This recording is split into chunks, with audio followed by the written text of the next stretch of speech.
Welcome to City Church. We are a biblically based, relationally driven, spirit-led church, encouraging everyone to follow Jesus, grow together, and serve others. We're excited to share this sermon with you today, and you can always find out more about us online at citychurchcville.com.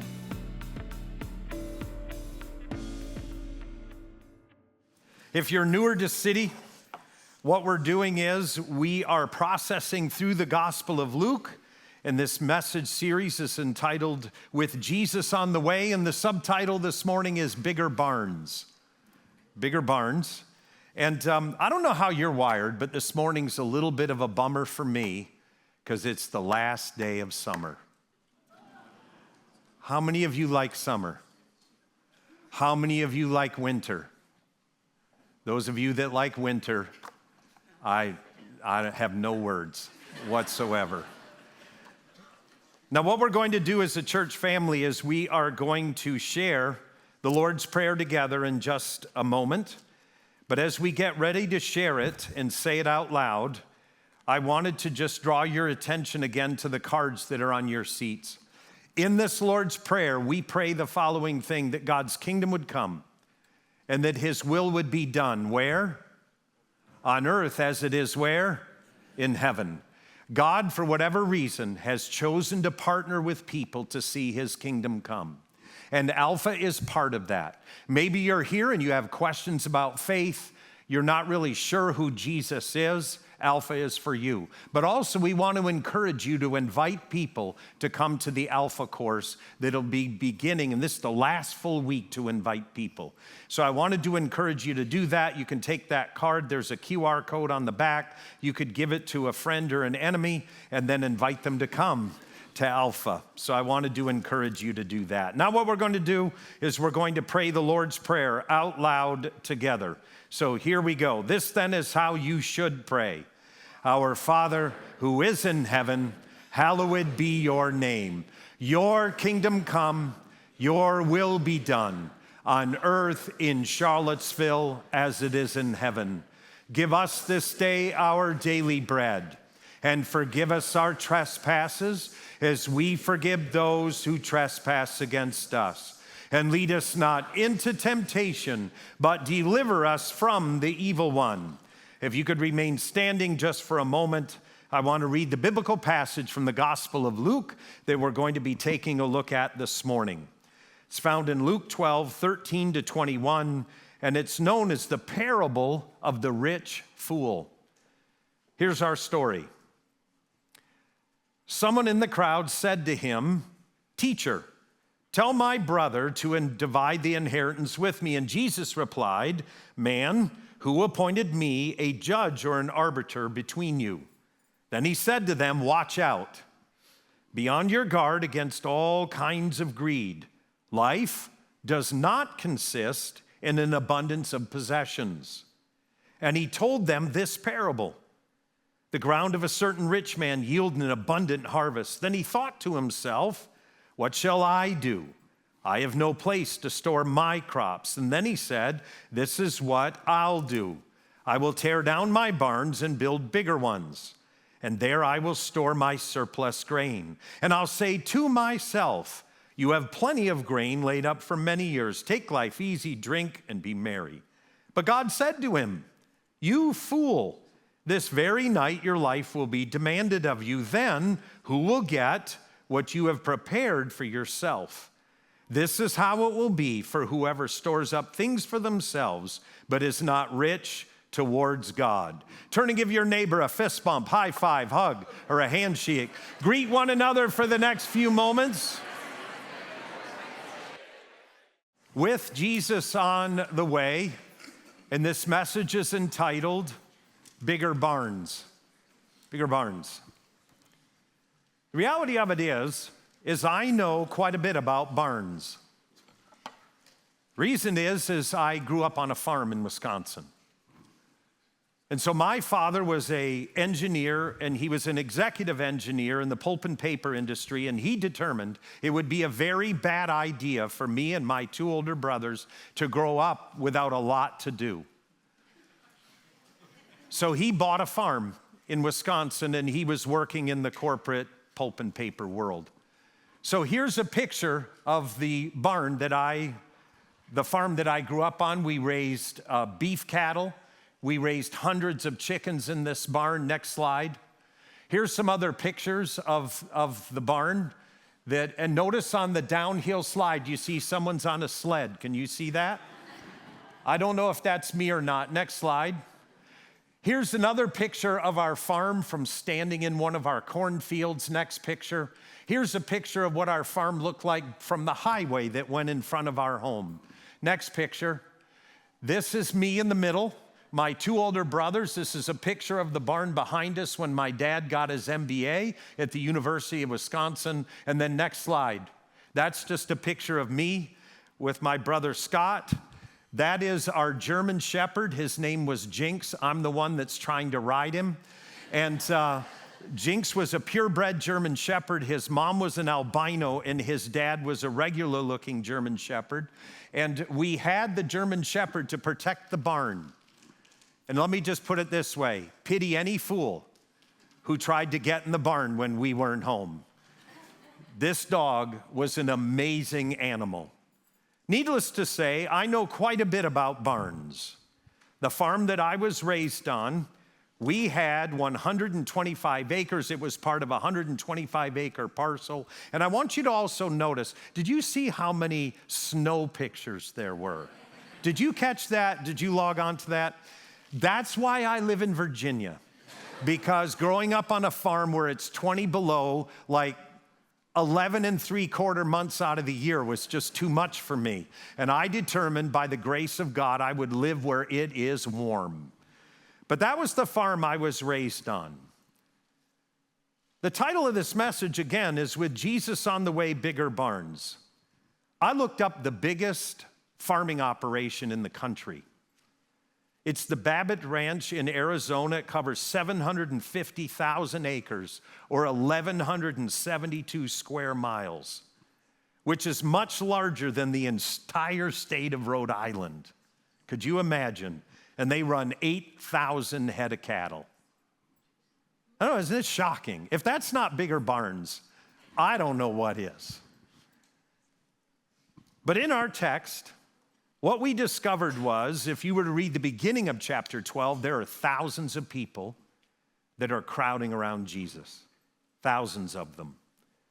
And while they're crowding around, one of the crowd shouts out a question. Luke 12:13. Someone in the crowd said to him, "Teacher, tell my brother to divide the inheritance with me." Of all the questions you could ask Jesus, and you go with this one? But the reality of it is, Jesus as a rabbi, Jesus was a Jewish rabbi. Oftentimes, rabbis were asked to kind of handle disputes. So you wouldn't know this right off the surface, but what you've got is, you've got a brother who is in the crowd, and he's the younger brother. How do we know? Because he says, "Hey, Rabbi, what I want you to do is solve the dispute between me and my brother. Tell him to give me my inheritance." Here's what that means. The oldest brother, according to the Older Testament, is in charge of the entire estate. Not only is he in charge of the entire estate, he gets an extra share compared to all of his brothers.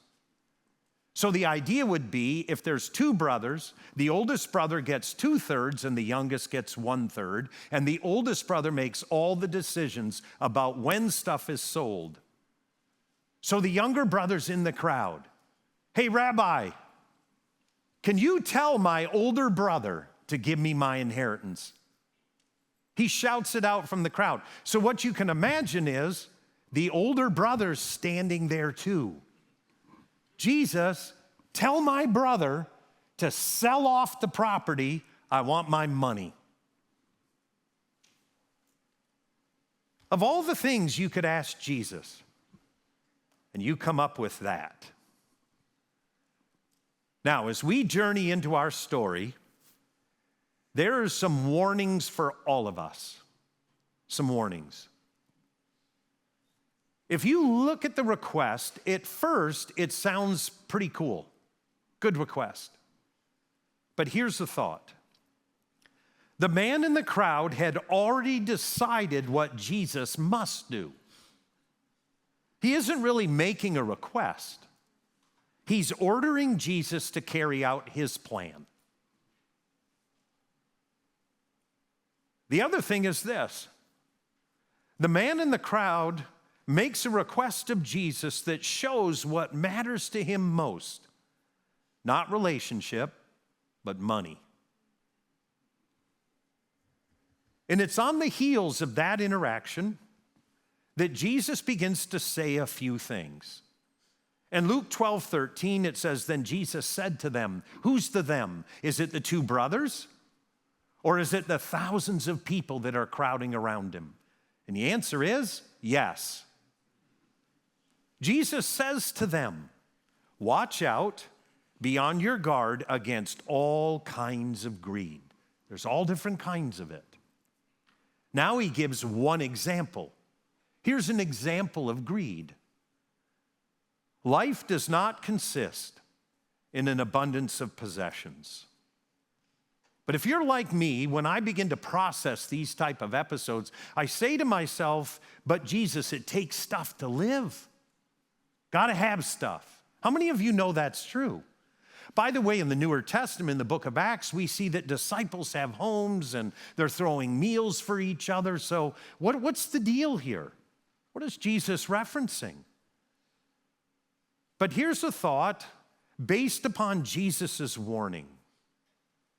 It is true that a certain minimum of material goods is necessary for life, but it is not true that the greater abundance of goods means greater abundance of life. As a matter of fact, more stuff often means more reasons to worry. Now, what Jesus does is he tells a parable. Now, maybe you're brand new to checking out Jesus. Maybe you've never read the Bible before. But if you begin to read the Gospels, here's what you need to know, and that is the power of parable. It's the power of parable. In the time of Jesus, if you really wanted someone to learn something, you wouldn't answer their question directly. You would tell them a story. And the story demanded that you would have to track with the story. So anytime in the Bible you see a parable, you need to kind of go up Periscope and say, this is really important. So Jesus now tells a parable, and here it is just to remind us. Luke 12:16 through 21. And he told them this parable. The ground of a certain rich man yielded an abundant harvest. He thought to himself, what shall I do? I have no place to store my crops. Then he said, this is what I'll do. I will tear down my barns and build bigger ones, and there I will store my surplus grain. And I'll say to myself, you have plenty of grain laid up for many years. Take life easy, eat, drink, and be merry. But God said to him, you fool, this very night your life will be demanded from you. Then who will get all that you have prepared for yourself? This is how it will be with whoever stores up things for themselves, but is not rich towards God. Now let's begin at the beginning of the parable. We're going to move quickly. In Luke 12:16, I'd like us to do the following. Let's take a moment to ponder the beginning of the parable. The ground of a certain rich man yielded an abundant harvest. What kind of a guy is he? What does the gospel tell us? What kind of a guy? He's a rich man. He already has plenty. He's a rich guy. But suddenly, and probably quite shockingly, his property, his land, his ground begins to have a bumper crop. Now, here's what's fascinating to know. In the time of Jesus, these people didn't understand germination. They didn't understand how it all worked. How do we know this? Because in Mark 4:26 through 27, Jesus also said, this is what the kingdom of God is like. A man scatters seed on the ground night and day, whether he sleeps or gets up. The seed sprouts and grows, though he does not know how. So can you imagine owning this property? You have cast your seed and you have a bumper crop. biggest harvest you've ever seen.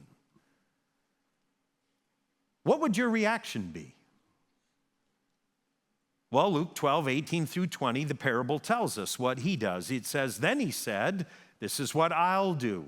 I will tear down my barns and build bigger ones. There I will store my surplus grain. I'll say to myself, you have plenty of grain laid up for many years. Take life easy, eat, drink, and be merry. But God said to him, you fool.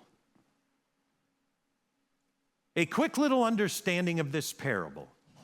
The rich man in the parable self-references himself 14 times, and there is no one else involved in making his decision. Let's back up from this just very quickly. How many of you sitting here talk to yourself at times? You ever do that? You ever have someone at work maybe that really ticked you off? They just burnt your tail feathers, as my dad used to say. And so what you do is you get in your cars, you're leaving work, and all the way home you talk to yourself.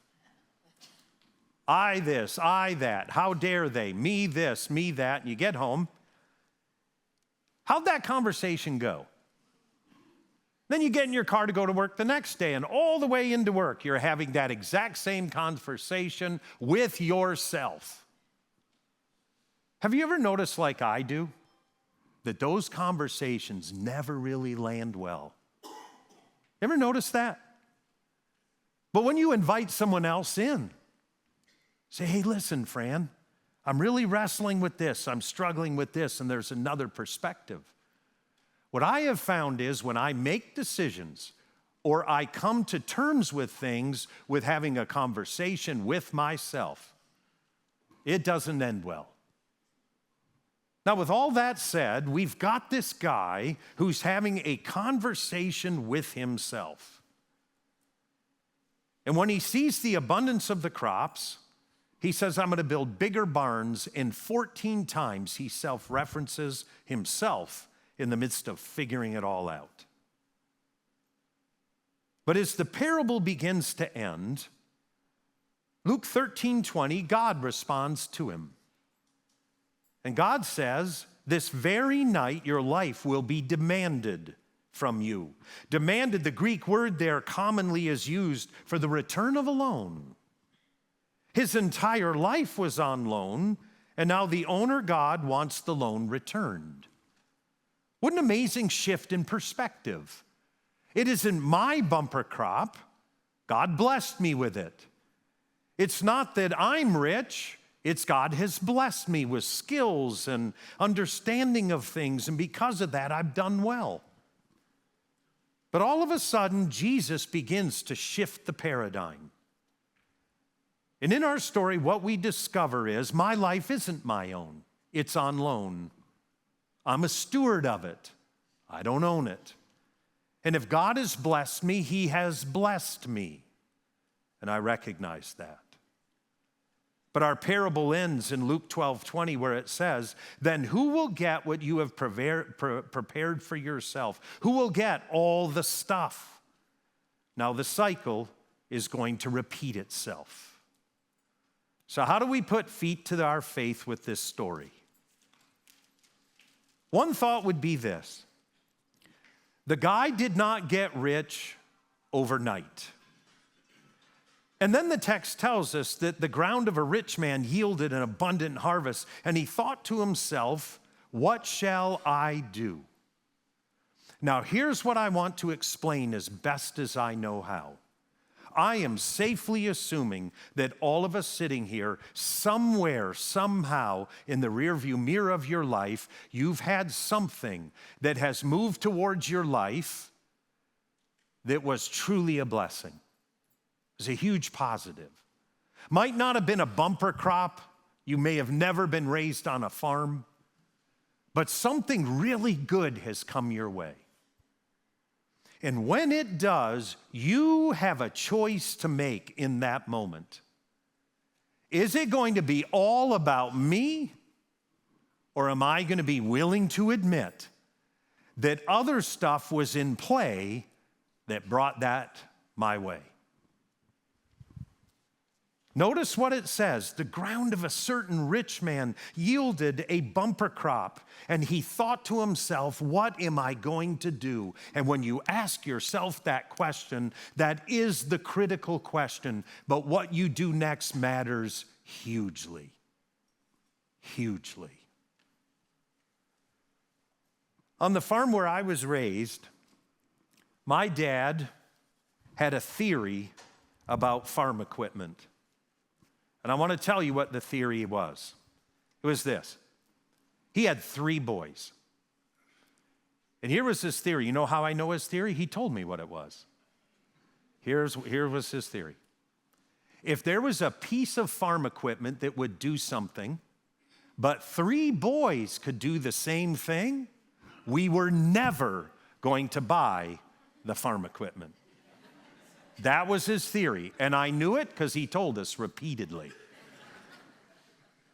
So on our farm, we had a scythe for each one of us boys. And here's how a scythe works. You go out into the field, and you learn how to get in a cadence. And you don't really use a lot of muscle. It's just all in the rhythm of the thing. I spent hours and hours on the farm watching the neighbor's tractor with a bush hog on the back of it mow the fields, and we were out there just going like this. When the blade got dull, what you would do is stop real quick. You pull the file out of your pocket. You go like that. You sharpen it up again, put the file back out in your pocket, and off you go again. And here's what's absolutely shocking. Do you see what I'm doing right here? This was a common view in Israel 2,200 years before I was doing don't you think they had developed some machinery between the times of Jesus and the late 1960s and the early 1970s when I was on the farm? Of course they had machinery, but we didn't own any of it. And one thing I learned was that you really do have to work hard. You really do. And here's the other thing I learned. When my dad was in failing health, I'll never forget what he said. He said, I want all 3 of you to have one of those scythes. It's the craziest thing. Dementia was taking over his mind, but he said, I want all 3 of you to have a scythe. This is the only one that was left. My other brother lives in Venice Beach, California, and it would look phenomenally creepy for my brother who lives on the beach to have a scythe hanging in his apartment. So no, he doesn't have one, but I do. Now, as we put feet to our faith with this story, I would encourage all of us. Here's the thought.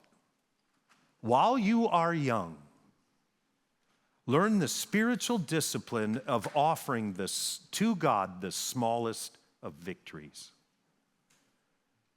While doing this, give thanks to God for all the people who have helped you along the way. You know, in that parable, he says, I'm going to build bigger barns. Do you know how many laborers it takes to fill a barn? A ton. You know how many hours we spent in the field with these scythes to fill a barn that wasn't even that huge? It took a lot of people and a lot of effort to make it work. You see, baked into our parable, Jesus is trying to teach us a very simple spiritual discipline, and it's this. I don't care the size of the victory, but when you have one, have the spiritual discipline to take a moment and to thank God for blessing you with the talents and the abilities, and then name the people in your life that have helped you with this victory. Because here's what I promise you, the most toxic thing in life is success. It is phenomenally toxic. It has a way of invading a life and just taking it off the rails. 2 brothers are in a crowd. And one shouts out, hey, Jesus, tell my older brother to sell the property and give me my money. Let's stand together. As we stand together, let's take just a moment to close our eyes in God's presence. I don't know where you're at with faith. You might just be checking out faith, or you've journeyed with Jesus for decades. I want you to think about the abundance in your life. Take a moment to thank Jesus, to thank God, and then thank Him for those in your life that helped that happen.